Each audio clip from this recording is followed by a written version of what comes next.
You're listening to the LA Football Podcast. Hey, Los Angeles. Welcome back to the LA Football Show here on the LA Football Network. Live from the LAFB Lounge, coming at you. Excited as always to do this in person with my man, the Madman. I'm your co-host, Ryan Dyrud, talking all things UCLA Bruins here in the lounge, and excited to do it with you as always. Madman, what's happening? Doing well, Ryan. Excited to get my fours up and talk the Bruins. You got a nice piece of hardware there behind your head, your beautiful head, and excited to jump into it with the Bruins of UCLA. I feel like the head color and the helmet color are kind of like the same right now. I know. No, it's all one and the same. It's blending together. Yeah. You are one with football and one with LA football and perhaps one with UCLA. Yeah. For this 20 minutes, I am. That's for sure. For this next 20 minutes. Excited to get into it. We've got some awards watch lists to talk about. I've got some all Pac-12 watch lists to talk about. Yep. We've got some GoPro helmet can to talk about, if we call that GoPro Gate, if we want. GoPro Gate to get into. So plenty of stuff. The season, we are just about 3 weeks away from kickoff. Coastal Carolina on the docket. So excited for that, obviously, as we get into it. Show is always brought to you by our friends at BetOnline. Head to betonline.ag. Use our promo code BELIEVE. That's BLEAV. Gets you a 50% welcome bonus on your first deposit. That's betonline.ag. Promo code BELIEVE. Tell them the guys at the LA Football Network sent you. All right. What do you want to do? We want to start all Pac-12 honors? Want to talk watch list? We want to talk GoPro Gate. Whatever. Dealer's choice. Let's go GoPro Gate. Okay. Start. I love it. Let's love go. it. So the talk of the town right now, Jamal, is, back in spring ball, you had Ethan Garbers, who was kind of seen at the time as the incumbent starter, as he probably should have been, being, the third year in the program, and obviously has a very good skill set. Corner Damar kid, all the list goes on. During spring ball, was wearing a GoPro on his helmet, kind of like helping document for film or whatever it was for. I don't know if UCLA is doing a documentary, whatever it was. You can make your own assumptions, but the thought was, okay, if you're putting it on him, that's kind of viewed as like the starter. They're not going to put the GoPro on the backup. Well, now in fall, that GoPro has gone to Dante Moore.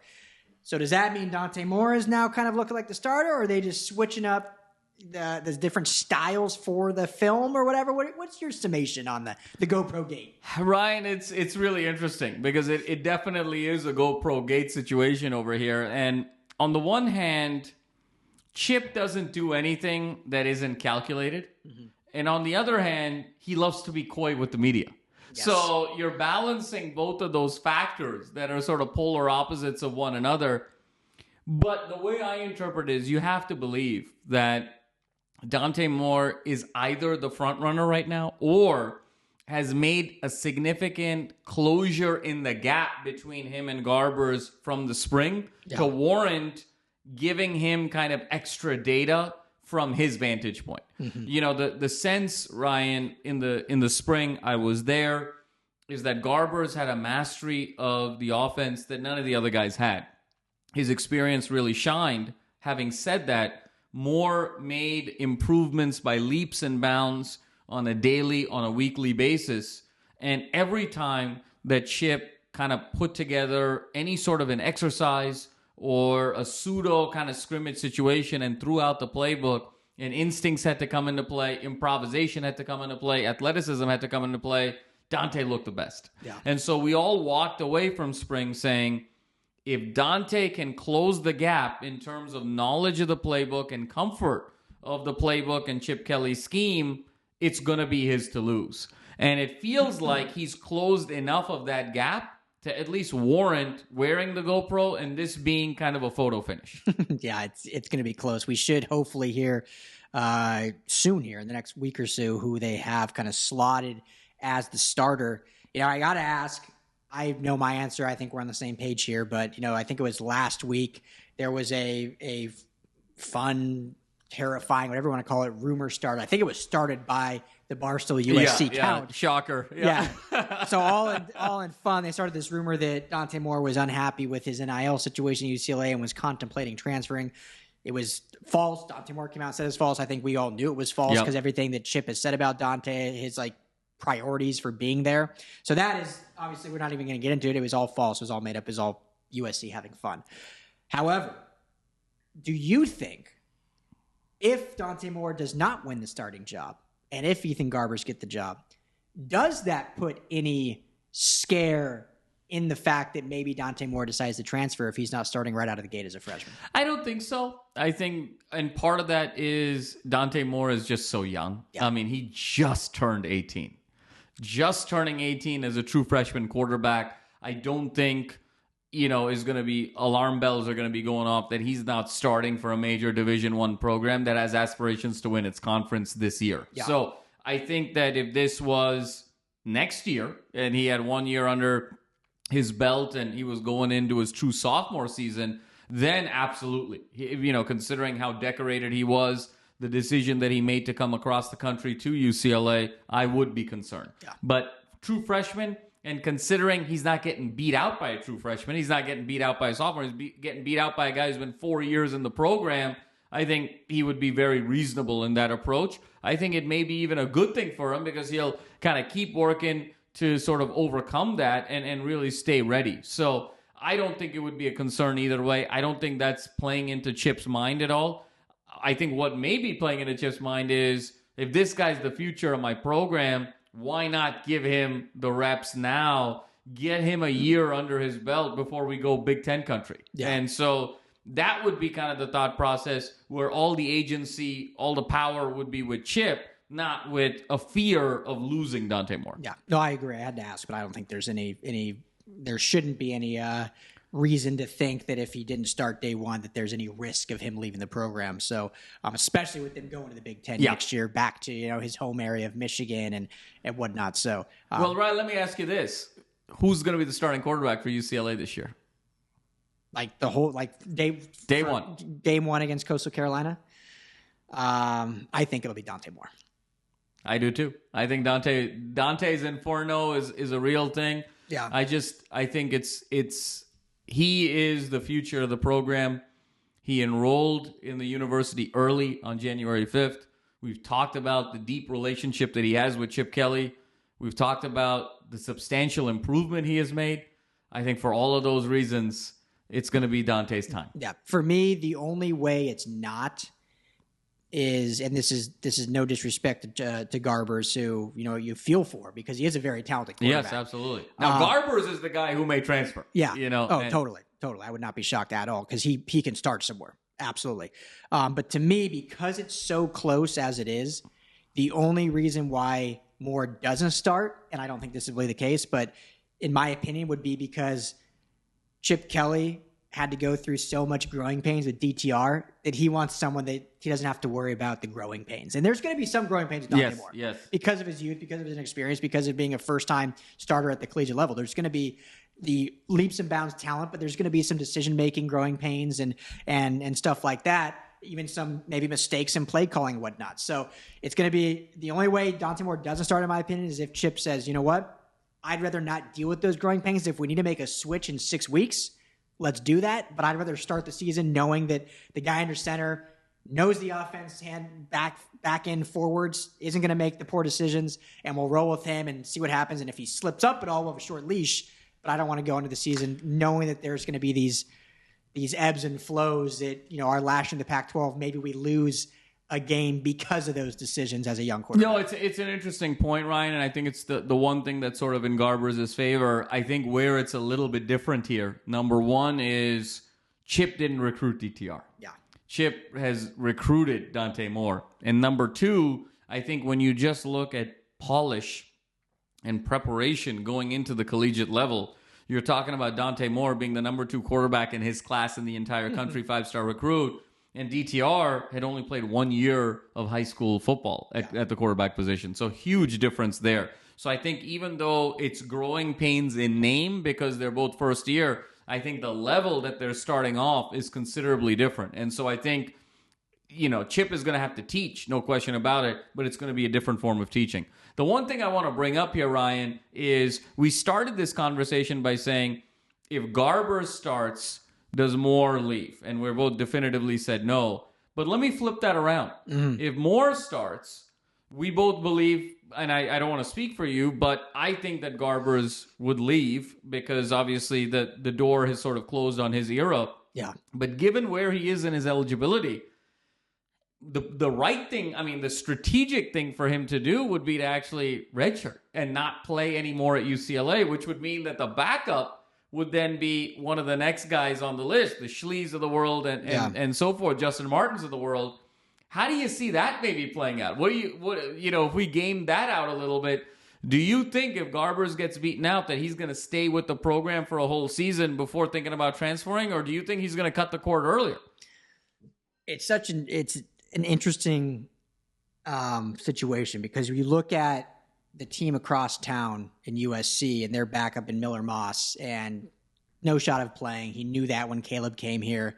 But he also, we've talked about this on that show, that I think he kind of realized that this was kind of it for him at a football level. Like he didn't have the chance to go to the pros. So it's like, hey, I love USC. He graduated in 3 years, wanted to be a Trojan. And I'm not saying Garbers doesn't, but I think if Garbers believes he can go to the next level, which I think he does. Yeah. He has to do that. Yeah. He has to basically redshirt and not play another down for UCLA and then go next year to another program and showcase, because he's not going to get drafted just being a backup. Matt Castle was an anomaly where you play 10 snaps and somehow get drafted in the 7th round. Garbers, I don't think will have that luxury. He's going to have to showcase somewhere, and him not registering, I don't know if he'll be able to do that. So yeah, it's crazy, and I don't think anyone should think badly about him for doing that. No, he's got to think about his future. Not. But yeah, if he doesn't lose a starting job, I think he kind of has to. This is a 4-star recruit. He was, played for Washington, had to switch over. I think he feels like he hasn't gotten his real shot yet to showcase what he can do.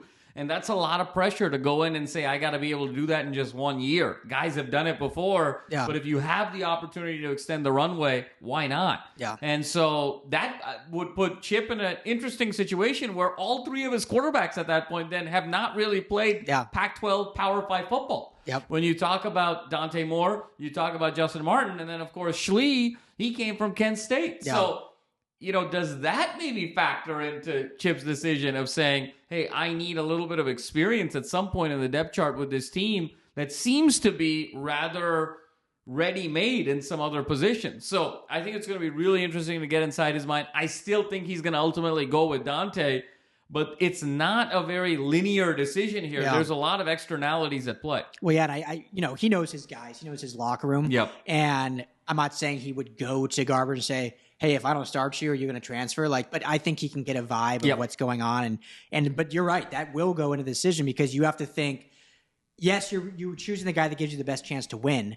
But if it's so minuscule of a difference, how big is that effect chain reaction going to be if Garbers were to leave and not be on the team anymore? Like, what would that affect in the locker room? What would that affect if Dante Moore, God forbids, gets hurt, or God forbids, just kind of starts really slow and actually the curve is a little bigger than he thought? So, it's a huge decision. It's a huge decision, right? And then, not to sort of add more complexity to it, but another nuance would be if he goes with Garbers and then makes the switch to Moore at a point in the season after the 4th game, where then Garbers can't even burn the red shirt. Oh, yeah.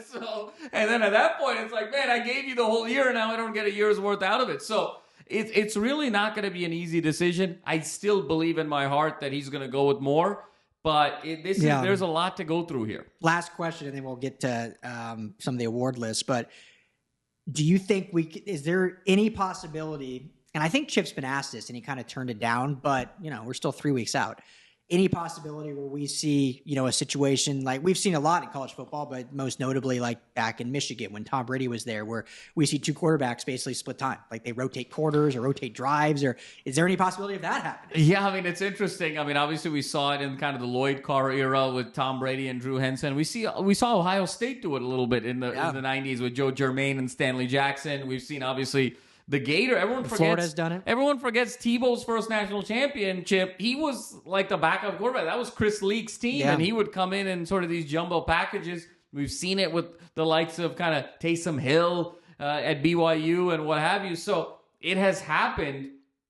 I can't see Chip being kind of the offensive purist that he is. Yeah. And how much his philosophy and his strategy is predicated on rhythm and variation and reading and reacting to the defense. I can't possibly see him sort of make that decision. So I think he's going to go with one guy and give him the whole body of work and give him the keys to the kingdom. I agree. Chip Kelly offense wouldn't work doing that. Exactly. I mean, it's so determined on rhythm and everything you just said. Like, it just wouldn't work rotating all the time unless you rotated games, maybe. But but then there's risk in that too. So, and then, how long is your leash if that game starts bad? So I think he's got to make a decision, and that's the guy. Obviously, you can pull the plug like 4 or 5 games in if it's going bad, but you got to give a decent leash to whoever you decide. So, took longer than expected. Not a ton of time, but let's get into Great some conversation. award watch list here. Absolutely. So the Bruins at UCLA with 7 gentlemen on the Pac-12 first, second, or third team. So Ryan, we'll just start with the first team, go subsequently and get your thoughts. So first team, only one member, Edge Leatu Latu. No surprise. I mean, arguably the best pass rusher in all of college football. Definitely top 1 or 2 in the Pac-12. If things go to plan, he said at Pac-12 Media Day he wants to have 16.5 sacks this year. He'll probably be a first-round pick. So absolutely where he should be and where he will be. Ryan, let me ask you this. I know the answer for myself. Is he going to be the Pac-12 Defensive Player of the Year? Yes. I think so. Agreed. Absolutely. There's a lot of good candidates, but I think he will. Especially if he hits 16 sacks. Absolutely. And I think even if he doesn't hit 16 sacks, I think if he meets or exceeds last year's total, I think that collective body of work will make him Pac-12 Defensive Player of the Year, and I completely agree with you, a very high draft pick. Yeah. I think he's ranked in a lot of, obviously they have a whole season, but in a lot of pre-draft rankings, he's like top 5 edge rusher in the draft, and we always see 3 to 6 edge guys go in the first round. Exactly. Now, moving on to the second team, this is where the Bruins kind of had, the most meat on the bone over here. So guard, Spencer Holstege, the transfer from Purdue. Yep. Center, Duke Clemens. Edge rusher, Gabriel Murphy. Linebacker, Darius Muasau. Yeah. Love it. Muasau, great. I could see him end up being potentially a first-teamer. But definitely, I think we'll make one of the 3 teams. Got to always have UCLA offensive line. So between USC and UCLA, you got 5 offensive linemen. 3 first team for USC, 2 second team for UCLA. And obviously, one of the Murphy twins, well deserved. So, yeah. Yeah, what's interesting, Ryan, is I think Holstege is going to make a huge impact this year. And I think... Big-time transfer. Big-time transfer. We saw Duke Clemens in spring ball. The one concern I had in spring ball was just how much the offensive line was getting owned by this defensive front 7. Now, part of that is a lot of raw kind of players, lacked some girth. I'll be honest with you. It was a little bit of a leaner, skinnier offensive line. But part of that was also just the studs in the front 7. Yeah. When you talk about the Murphy twins and when you talk about Latu and you talk about Muasau and Oladejo. Jay Toya. Who's a mountain. I mean, you're talking about a significant sort of difference in terms of star power there. So I think Holstege, we saw him towards the end of spring ball. I think he's going to make a huge difference. I think he's going to be an anchor in much the way we saw the veteran leadership with the offensive line last year, and we saw that trajectory and growth. So I'm very excited to see Holstege. And then Muasau. I mean, Ryan, you're talking about preseason Butkus Award candidate here. Huge year. I think the captain of the defense in many ways. Last year, it was him and Stephen Blaylock. Yep. Stephen Blaylock was kind of that captain from the secondary, and then Muasau was kind of the captain of the front 7. I think Muasau is going to play an even bigger role, both on the field as well as from a leadership standpoint this year. Expecting Muasau and Latu to be the 2 real anchors defensively here. And when it's all said and done, we may say the 2 best players overall on UCLA this year, depending on how things shake out, might be those 2 guys. Yeah, and that would be a good thing. That would be a very good thing. That would be a very good thing. Absolutely. For this team's trajectory. So, Ryan, shifting over to third team now, we got 2 guys, running back Carson Steele, and then the other Murphy twin, edge rusher, Grayson Murphy on the third team. So thoughts there? I'm just curious what the dynamic between the Murphy twins are. That one's second team, one's third team. But they've been, what a revelation, them transferring from North Texas and how good they've been. So no surprise there. Could see them both play up a team if things go well.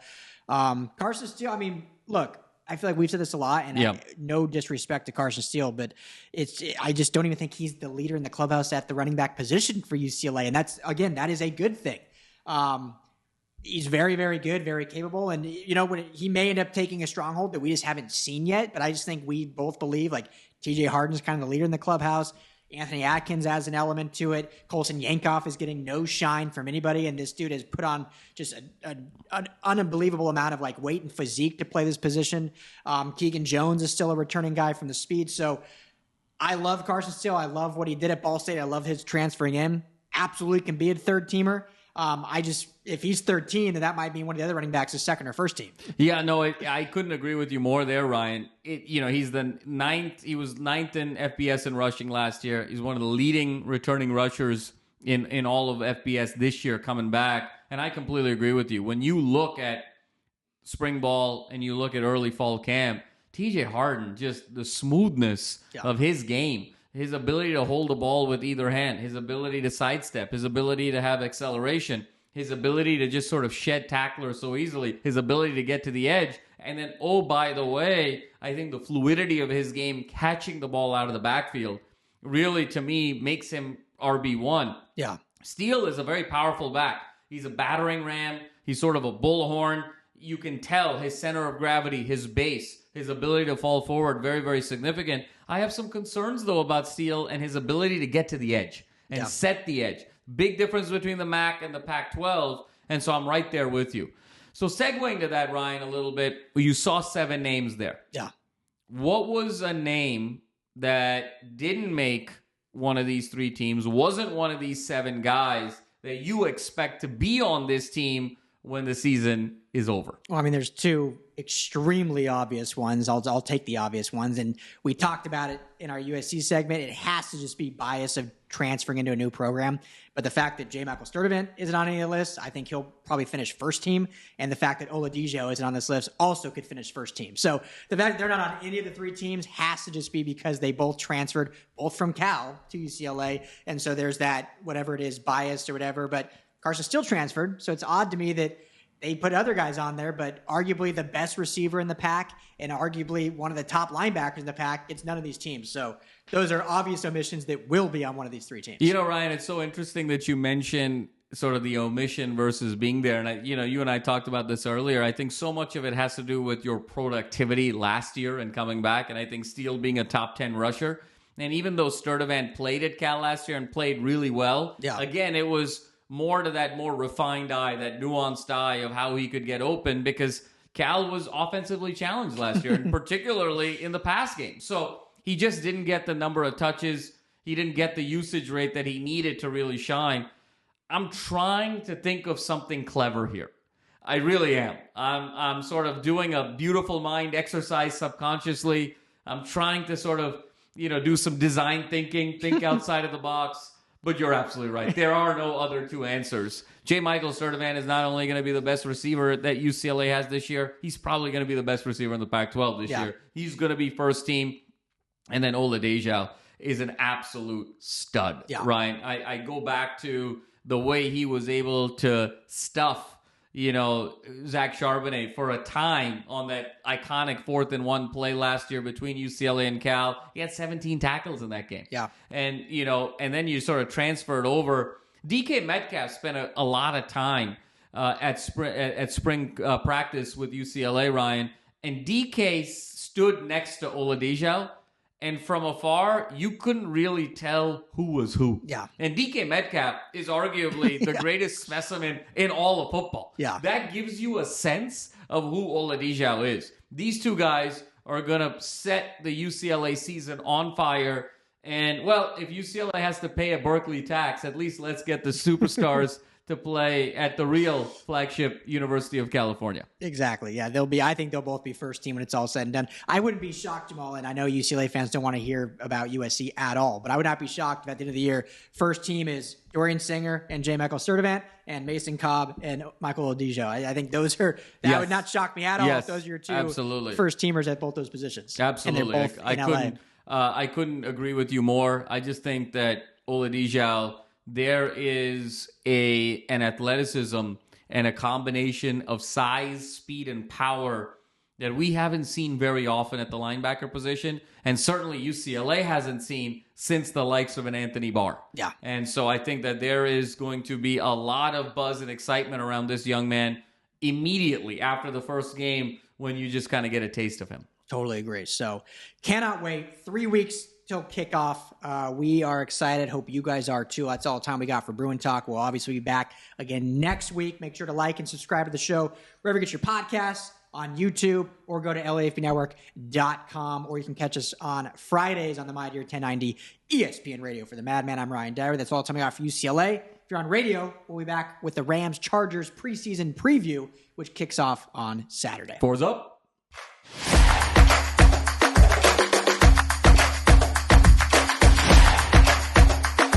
You're listening to the LA Football Podcast.